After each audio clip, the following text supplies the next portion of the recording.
All right, how's everyone doing? I'm working on a new reloading bench. If you subscribe to my sister channel, Grain and Gear, where I do most of my woodworking, I made this woodworking bench.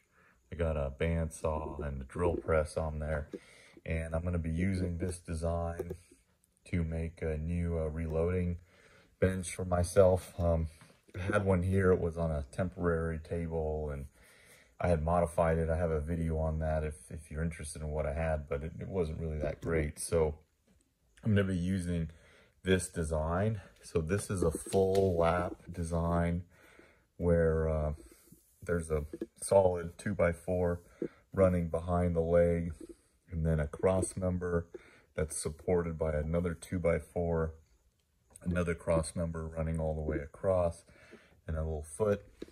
Also, I got these casters which rise up so that it can sit right on its feet. Built some shelving. The reloading bench I'm going to do a little differently. I'm going to put another 2x4 in here, and I'm also going to put a 2x4 going up to put a cabinet above the bench. So I'll have a cut list in the description if you want to build what I'm making, but it's going to be 33 by 33 square. Here's the diagram I made. So there's two of these legs, and then there's two sides. And then I wrote down all the cuts that you need. Make sure when you're doing this, you figure out the dimensions of your press, your overall dimensions of your workspace. And then here's another diagram looking at the reloading bench straight on. I added everything up. I bought 8 feet 2x4s. If you are going to be making a bench like this for reloading, make sure you get kiln dried, not green wood, because the green will be wet and move. This kiln dried is still a little bit wet. It's way better than any of the green wood. So far, this is my scrap from 8 2x4s. I'm going to be using that last piece as the upright support for the cabinet. I got a bunch of old scrap and stuff too, so I'll get away with it. But just for the bench itself, you're gonna need 8 2x4s. If you follow my design, you'll have that left over. You could buy longer 2x4s, but what I found is that they have a tendency to be cupped or warped more than the 8-footers. So anyways, you can modify this design.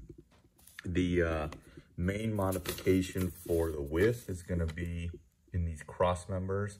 So 33, that's the width of my bench, and then 27 plus these, adding these up, will get the other dimension for the length. Each 2x4 is about 1.5 inches, so 27 plus 2 2x4s, that'll be 3 inches. That's 30. And then this will be reversed on the other side, so that'll make 33 on this dimension. So again, if you're going to go wider, longer, you would adjust these side pieces, and then there's a bunch of internal pieces as well that would need to be adjusted longer or shorter. You can make the face parts and then just sort of adjust it. Once you make this, put this together, then you can sort of adjust everything else how you want it if you're going to go bigger. Now this is going to be very sturdy. My workbench right now, the key with building a reloading bench is you want to try to avoid vibration. You know, that's critical. My old setup had a lot of vibration, and it just wasn't ideal. The heavier duty, the better. You could do 4x4s. I was at Home Depot and I found this redwood in the scrap pile. I'm going to be using some of that. It was like $4 a board. As long as you plan it out, you're going to do fine in your making your bench. I made all my cuts with a miter saw, chop saw. You can do it with just a handheld or a table saw. The better you get these cuts, the more stable the board is going to, the bench is going to be. I'll show you what screws I'm using. I'm also going to be using pocket holes. Really easy to do and cheap to get into if you need pocket holes. You don't have to. You could put your screws however you want, but the pocket hole allows the screw, you drill basically a pilot hole that sits this way, and then a screw that comes through that pocket into whatever you're screwing to. So that adds some strength, but you could do it however you want. I wouldn't recommend nails. Nails are good when you want a structure that flexes. Screws are the way to go for something you want to be a little bit more rigid. I am going to put this on the same casters, but those casters are going to be up and out of the way so that the bench itself will be sitting on the ground, not sitting on the wheels. I'll put a link to those casters if you're interested. It's just kind of nice to have sometimes when you want to roll things around or if you're going to move. The bench top will be 2 sheets of about 3/4 inch plywood. So for screws, the main screws I'm going to be using are these 3-inch GRK deck screws. I just got a big box of these, and these are nice. I really like the GRK fasteners. Really hard to beat. I keep a whole kit of them. We'll be using some of these other ones. They do have these fin trim head screws. I like those for the bench top lag bolt replacements. So you can use lag bolts on the sides, but I really like they're called rugged structural screws. You could find these similar type of screws in other makers, Lowe's, Home Depot, or anyone. None of this is gonna come out perfect. You just wanna get a good tolerance, and the way to achieve that is to get one of these speed squares and then just sort of line it up both sides of the 2x4. These boards are all, I mean, they're not perfect. The way to do this is just square it up, push this board against this edge here, push this board against this edge here, put 1 screw in so it can still pivot, and then you can keep adjusting.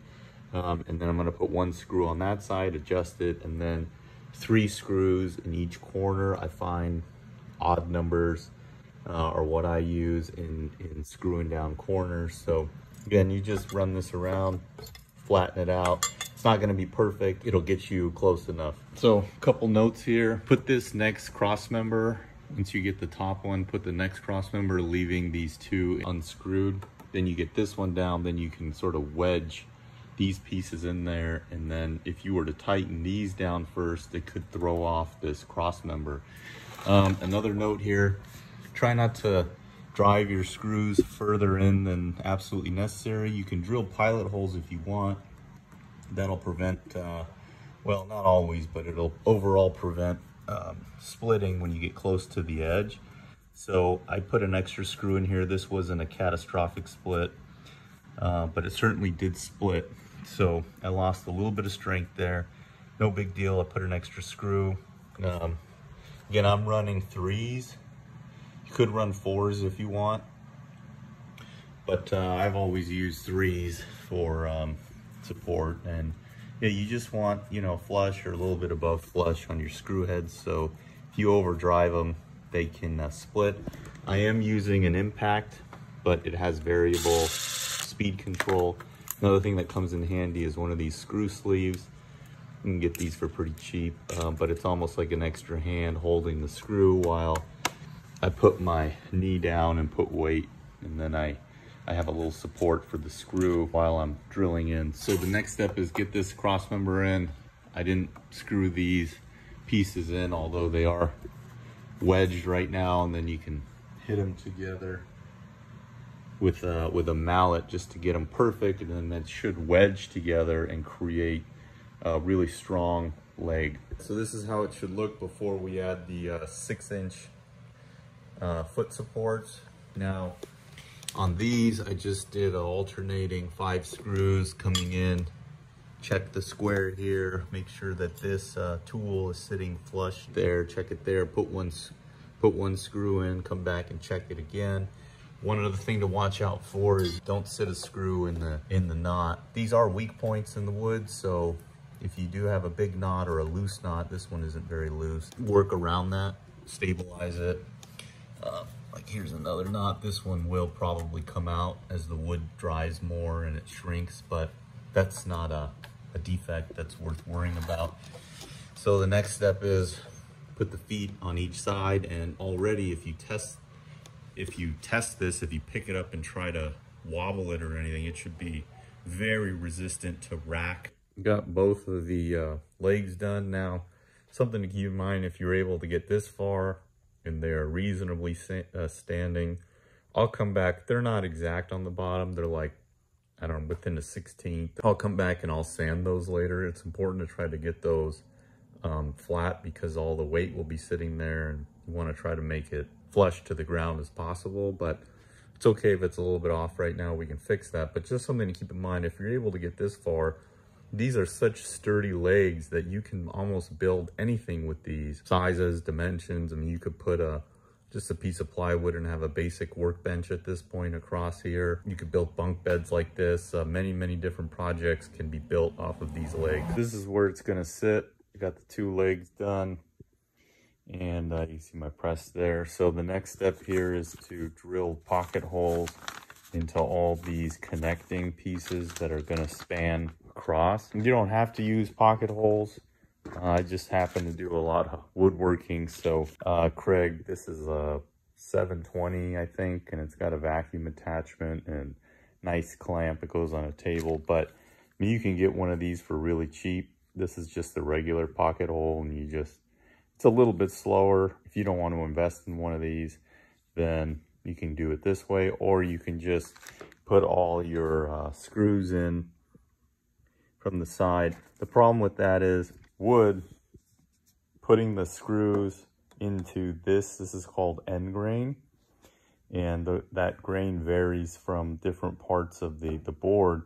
Sitting the screw threads in here is it's not the most secure way. I mean, you can do it, it's fine. Pocket hole, it drills a hole from this side, and then you attach the threads to the side of a board or the face of a board versus seating the threads in here. So a little bit of strength difference. This pocket hole kit will come with a pocket hole drill bit with a depth stop, and then it's kind of nice that these they're marked for what you're drilling into, and then there's a bit for using these are good screws they make. They're square head. Companies out of, I think, Iowa, Craig, they make some pretty good woodworking stuff. It's a good thing to have if you make anything, really. It gives you more options for joining boards together. I'll put links to all this stuff for the basic kit, and then I'll show you what screws I'm using and how it all comes together. All right, working upside down here, it would be end up being the feet. This is the first inside support. So with these types of screws, or any way you're gonna put this together, if you're just gonna land regular screws, clamp the surface that you want held together. My garage floor is pretty flat. You can see these screws, they went in, and again, just to show, they're coming out of the end grain and into the side or face grain of the other 2x4, versus if you were to put screws in this way, the threads would be sitting in the end grain of the 2x4s. You can put glue, wood glue. One benefit of not gluing is that you can always take this apart later and change the dimensions to make a bigger bench or make adjustments. I like leaving it unglued. I never know, if I'm gonna be moving in a year or two, and I can get pretty good rigidity even without glue. These are 30 inches and the sides are 27. I'll show you when it's done, it'll make sense. You need tension from 2 sides, so I'm clamping it flush against the side piece, and then also I have this special pocket hole clamp. But if you have a bigger clamp, you could just span your clamp from this leg to that side just to keep tension from both sides, so you have the boards against that. Using these pocket screws, you can't really hold it with your hand. The screw will find where it wants to go. Again, I've got this special clamp, but if you've got a long clamp, you could just clamp these 2 sides together and then this side together, and it'll all match up. So I'm using 2.5-inch screws. Craig has a screw calculator. You tell it what you're working with. It'll give you the dimension you need for softwoods, plywoods. This is pine or fir. So at this point, you should have a pretty sturdy base set up. If you want to check to make sure it's square, take a tape measure from corner to corner. It's about 46.5, 46.5. About a 1/4 inch, maybe a little bit less. Pretty square. Now, if you want to stop here, you can, and just put your plywood for the bench top. And then you could put shelves on the bottom, or you don't have to. It can just be open. I am gonna get a few more support boards. It already is very rigid. I haven't sanded the bottom.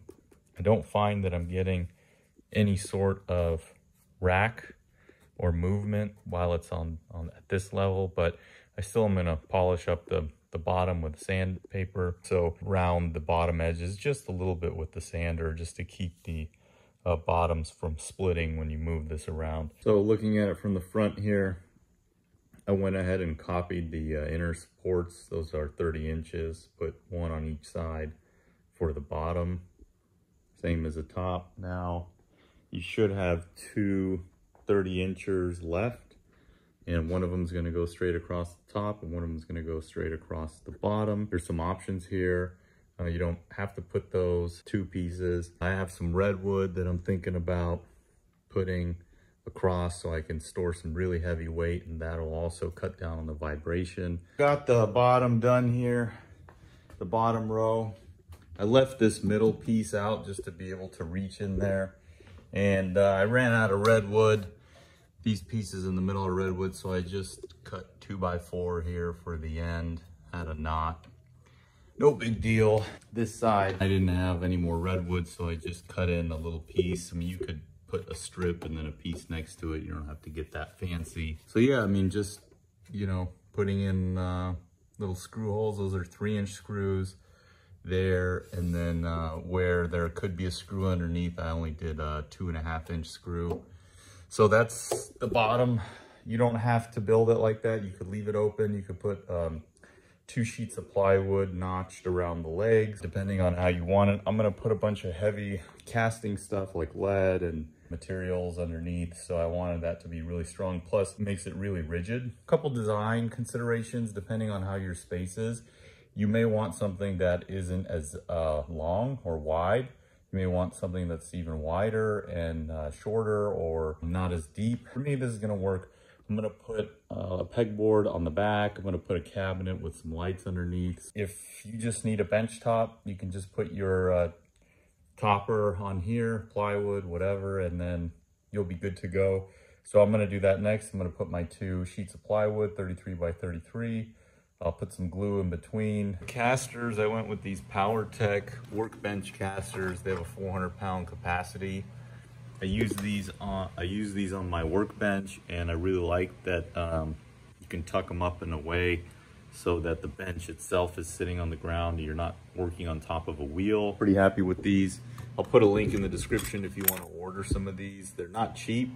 They're probably going to cost as much as the lumber. There is a bearing in here, so a lot of times you buy these and there's just a bushing, just a piece of plastic sitting on this bolt here, and this you can see the ball bearings in here.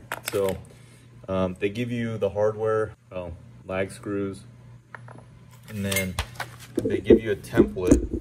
So you cut the template out and it tells you where to set it on the floor, and then it gives you the areas where you can screw. So I just put this on the leg and use a punch and just punch the holes, take this off, and then just screw in. I would use a pilot screw with these because, yeah, you're gonna need a pilot. Another thing to keep in mind with those is you're gonna need to be offset from wherever you have screws going through. So just keep that in mind when you're drilling. You don't wanna hit a screw. You may have to take a screw out. No big deal. I think when I looked at mine, they're all gonna line up. So I'm not gonna have to move any screws. The other thing to think about is where the front of the bench is going to be. So I picked this as my front, and I don't want to keep kicking these casters for the rest of my life. So the front ones I'm going to move to the side, and then the back ones you can either put on the side or on the very back, depending on your work area. If you build this bottom higher, you can slide them on the inside. I built this workbench a little differently. It has a little bit less storage because we didn't use a 2x4 spanning across the front legs. So those fit on the inside, which was kind of nice. But on this workbench, I wanted to have the extra strength and the extra storage of going all the way to the edge, because it's a smaller workbench than the other one. After that, we can put the tabletop on. Again, this is 2 sheets of plywood, 33 by 33. Again, optional, you can just use 1 sheet. You can use any other material. You can lay 2x4s across. But I think I'm gonna go for 2 sheets. So I'll have that extra strength and very flat, you can see that. But they'll flatten out when we get our screws in there. Casters are in. Not too bad. The only thing about these is you need a really narrow wrench to get in here. There's not that much clearance. I ended up using needle nose just to get some tension. This has a lock washer, so just to get enough tension to be able to lock these. But you can see they lock up and then up and out of the way when you don't need them. So the other thing is these lag bolts are a little bit tough if you don't drill a pretty good sized hole for the threads. So it's good to lube them up too. That'll help to get them seated. A couple of them I had to come in and hand tighten them with the screwdriver. The impact was bouncing around too much, but yeah, no problem. Got them all done. It's rolling real nice now. So they're gonna add a little bit of length, a little bit of width, length, however you set it up, wherever you put them. But it's really nice to have, be able to keep stuff mobile, especially if you have a small shop. Like to have everything on wheels and casters. Got the bottom plywood. I put some little 1.5 inch screws just to hold the sides down. And I put a little mark where those screws are sitting, so when I put the top one on and then screw, I will know where I have these other screws sitting so I don't overlap them. So if your dimensions are pretty good, this will line up. Then we'll lay the top one, put a little bit of wood glue. You can use Gorilla Glue.